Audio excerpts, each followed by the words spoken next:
Apple's new iPhone 8 and 10 support fast charging with USB power delivery, but you have to buy a new USB-C power adapter and a USB-C lightning cable. Is it worth the money? I tested charging speeds with 5 different adapters to get to the bottom of it. Before we hop to the results, let me quickly explain how I tested. I started with 3 iPhones. First, there's the iPhone 7 Plus, the most recent iPhone that does not officially support USB-C fast charging. I also tested the iPhone 8 Plus and iPhone 10, which do support fast charging. For each of the phones, I drained it down to 1%, made sure no apps were running, put it in airplane mode, and then plugged it into a power adapter and recorded the charge percentage every 5 minutes until the battery hit 100%. These are the 5 adapters I tested. This is the 5-watt adapter that comes in the box with every iPhone. This is Apple's 12-watt adapter. It comes with the iPad, but you can buy it separately for only 19 bucks. It uses the same lightning cable that came with your phone though. This is Apple's new 29-watt USB-C adapter, and it costs a whopping $49. This is the power adapter for a new 13-inch MacBook Pro. It has an output of 61 watts, and because it uses the same USB-C power delivery standard, it should fast charge the new iPhones just fine. Finally, we're going to throw the Google Pixel adapter into the mix. This $35 18-watt adapter isn't made by Apple, but it supports the new USB power delivery standard, so it should work just fine too. For any of these USB-C adapters, you're going to also need to buy one of these, a USB-C lightning cable. Apple charges $25 for a 1-meter cable or $35 for a 2-meter cable.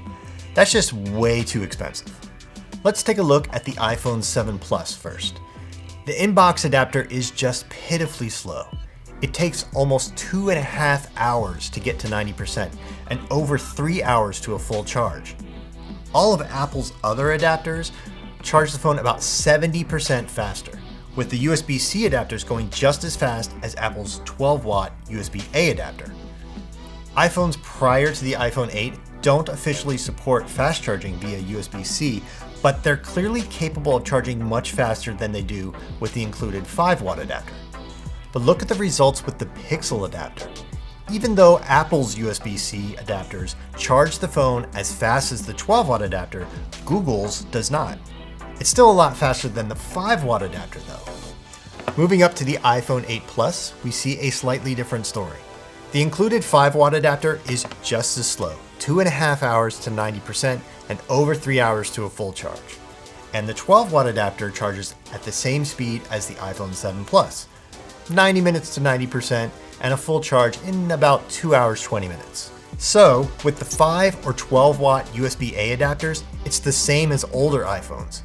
But the USB-C adapters, even the Google Pixel adapter, are all a little bit faster than that, where they weren't on the 7 Plus. We're seeing USB power delivery at work here. All these adapters can deliver as many watts as the phones can handle, so there's really no substantial difference between an 18-watt third-party adapter and a 61-watt Apple-made adapter.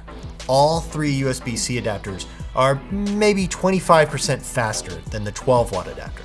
The iPhone 10 was so similar to the 8 Plus that the differences are just within the margin of error for this sort of thing. The 8 Plus charged just a tiny bit faster, which could be thanks to better thermal dissipation or maybe the iPhone 10's unique 2-battery internal design. So here's the thing. No matter which phone you have, the 12-watt adapter gets you most of the way there.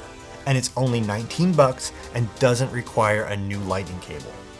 The USB-C adapters get you just a little more speed, but only if you have an iPhone 8, 8 Plus, or 10, and you gotta buy a really expensive new USB-C lightning cable too. My recommendation? Whether you have a newer or an older iPhone, the Apple $19 12-watt adapter is a great buy.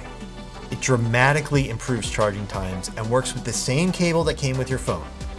The USB-C adapters just aren't worth the extra money. So check below if you want to see more data or links to any of these products. And Apple, if you're listening, it's long past time to stop packing 5-watt power adapters in the box. When you're selling phones that cost $700 to $1,000 or more, there's just no excuse to cheap out on this. We pay for a premium experience, and that includes charging our phones in less than 3 hours.